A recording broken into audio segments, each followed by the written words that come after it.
we can think a little bit about, when young people do take that really difficult step to reach out for help, Mhm. what are some of the barriers that they tend to encounter? Yeah, that's a really good question. There's so many, which is unfortunate. I could think that a lot of times for young folks, that initial first step to reach out for support can often be the most daunting one. That like even saying the words of like, "Hey, I need a little bit of extra support right now," can be really scary. It can be a lot to do that.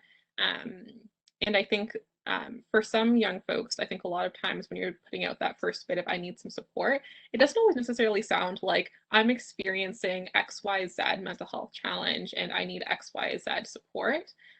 Sometimes it's more like um, it's a little bit more subtle, like I'm really struggling right now. I've got all these things going on, that sort of stuff. And that might be the first time someone's sort of testing the waters of asking for support in like a um, more low key, I suppose, sort of way that they feel more comfortable with. Um, and so, yeah, some of that, like we talked about earlier, that stigma of reaching out for support and try to access support can be a huge thing. Potential like attitudes of other folks when they find out that you're reaching out for support might be a bit of a barrier. I think also like going back to Matt's earlier point about services, especially for young folks, it's awesome that there are like a lot of services that are available, but navigating all of those things can be really, really daunting. And trying to find the right service for and support for yourself can be really daunting to take on by yourself. And that's where I think a lot of caregivers and family can come in to support that young person to narrow down, sort of filter out what those additional options can be, and hopefully find them a couple that might be supportive to them. Another huge thing I find is like let's say unfortunately you might not have the best experience right out of the bat, or it's an experience that maybe you didn't necessarily click with your service provider. That can be a bit of a barrier in accessing services a second time, or it's like this didn't work out how I wanted it to, and so now I'm apprehensive to access again. So again, I think that service caregivers and families, if you're able to, again, sort of reinforce that yes, this was difficult and that makes a lot of sense, and I'm really sorry that that happened. And also, when you're ready, we can try to find you someone else who might work for you. Knowing that there is like such an abundance of service providers for folks, especially right now when you can sort of try out a bunch of different things, see who works, see what works for you, what modality, all of those pieces. Um, a lot of it is like that sort of trial and error pieces and making sure that, the young person knows that um, that's just kind of part of the process when it comes to getting mental health support or any type of support. Haley, you're so right. And I think that that's something that people tend to forget, that support isn't one size fits all, that every young person will fit perfectly with one type of support. And because that's just not the case, right? It varies depending on the caregiver and or depending on the it varies depending on who's providing the support, but it also varies depending on what the support is, depending on where the support is, depending on so many factors, depending on what the young person is looking for.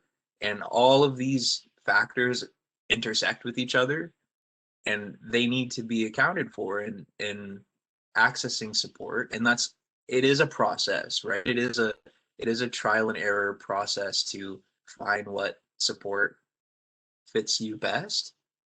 And it is also an issue of access too, right? Like if I were to look up CBT supports online again, then how do I know which ones are tailored to certain demographics and certain like, is one CBT resource youth friendly? Is another one specific for other populations, and it's just all of these factors play a role in finding out what supports fit young people the best, There's a lot of word vomit there, but I hope that I was able to somewhat get my point across.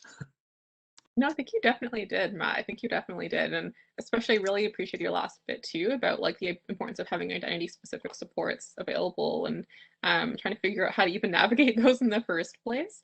Because it definitely can play a huge role for a lot of young folks is the ability to access some type of identity specific support that you feel like, okay, this is something that like, I feel comfortable with, or whatever it may be. Like that's finding that tailored support is definitely a huge piece.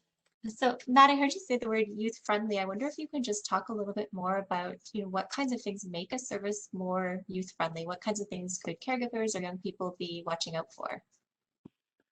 Yeah, that's a great question, Madison. I think youth friendliness is an important topic to consider because it's really going to determine how accessible and how appropriate these resources are for young people.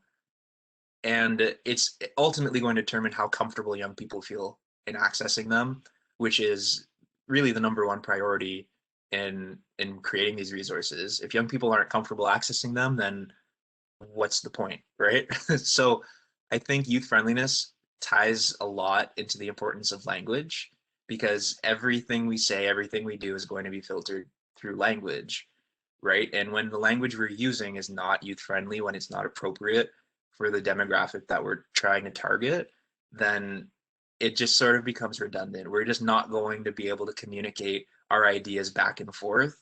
And then I think that kind of creates this self-fulfilling cycle where now we go back to the idea of eh, reaching out for support's just not for me. It didn't work for me, and I'm not going to reach out for support again. And then we just we have this like it feeds into itself, and there's so many factors that play into youth friendliness. Mahalia, what are your thoughts? Like, what other factors do you think are important in evaluating youth friendliness? Yeah, no, that's a really good question, Matt. And I think that like what you were saying too about like making sure that, like language is appropriate, making sure that like the physical space or the virtual space of services are appropriate, that policies are flexible enough to be youth friendly.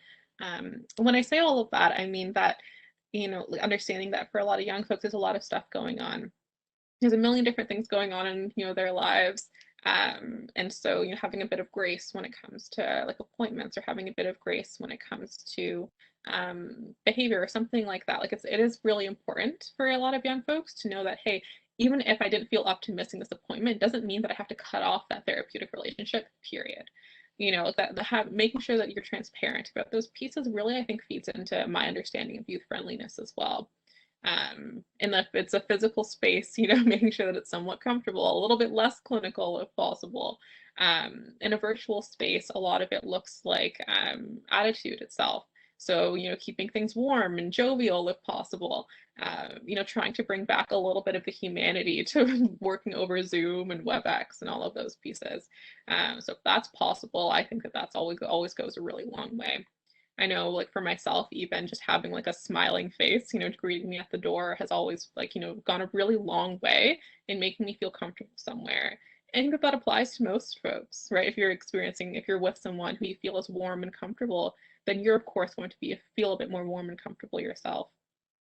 So I think a lot of youth friendliness, I think as well, also feeds into understanding a young person's agency and autonomy and valuing that first and foremost. Um, and so again, I think it goes back to that steering the ship sort of metaphor, of making sure that a young person is always at the helm, making sure that they know that as well. That like, yeah, we're here to support, we're here to guide where you think it's appropriate for us to guide, and we're here to problem solve together if that's something that you want. But at the end of the day, like this is your care, this is your self, your mind, all of these pieces are yours. So making sure that young folks are entirely aware that that's sort of the framework that the service provider is working from. I think that all really feeds into youth friendliness. Always asking for what they can do to further support and all of those. Yeah. Yeah, that is so well said, Mahalia. I like fully agree, especially with, I guess, going back to what we talked about earlier, the idea that youth friendly isn't a label that's going to apply to everybody. And in order for a resource, in order for a service to be youth friendly, it needs to answer the question, like, do all youth feel comfortable having a seat at the table? Do all groups of youth feel comfortable accessing this service?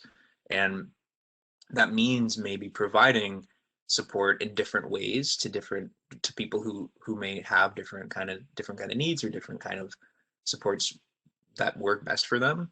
And especially when it comes to like the virtual world, that's going to look very differently for very many people.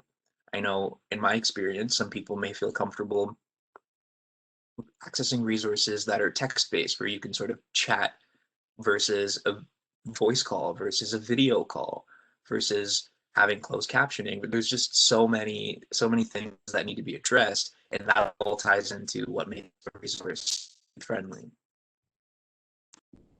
Yeah, and I think that that really like youth friendly is accessible too. Like that's something that like I think we've been talking about accessibility without naming accessibility, and I think that's like a huge piece is that you know, in order for a service to be youth friendly and effective, it does need to be accessible.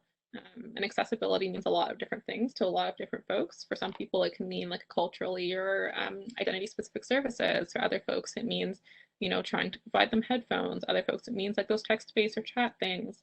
Um, it really depends. And accessibility, of course, it's difficult to sort of figure out, especially right now. But I always think of these times, this last year, I suppose, as like a call for creativity. You know, everyone's got to be a bit of an artist in their practice now.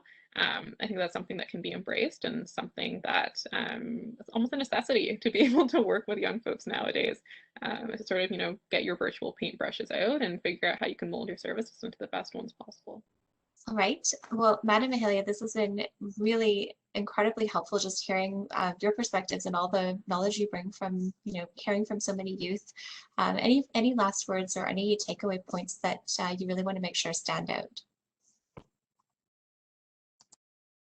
For sure. Yeah, I would say on my end, if you know, if there's one thing that you know you really take away from today, it's really the importance of honoring a young person's autonomy and self-determination and agency, all of those wonderful pieces, and making sure that we're you know we're really validating each choice that they make throughout you know their mental health journey. Knowing that you know this is their journey. Journeys are not linear in any sort of way. And making sure that you know we're always just there to support. You know, we're there to be that cheerleader and understanding our role within a young person's life. So yeah, my big piece, just validate always, know what's there, know what's going on, know what your young person needs, and you know, taking their lead. You know what, Mahalia, you covered that beautifully. I have nothing. I wholeheartedly agree. And just don't parent-splain. Awesome. Well, it's been great, folks. Yeah, and thank you for tuning in. Thanks so much.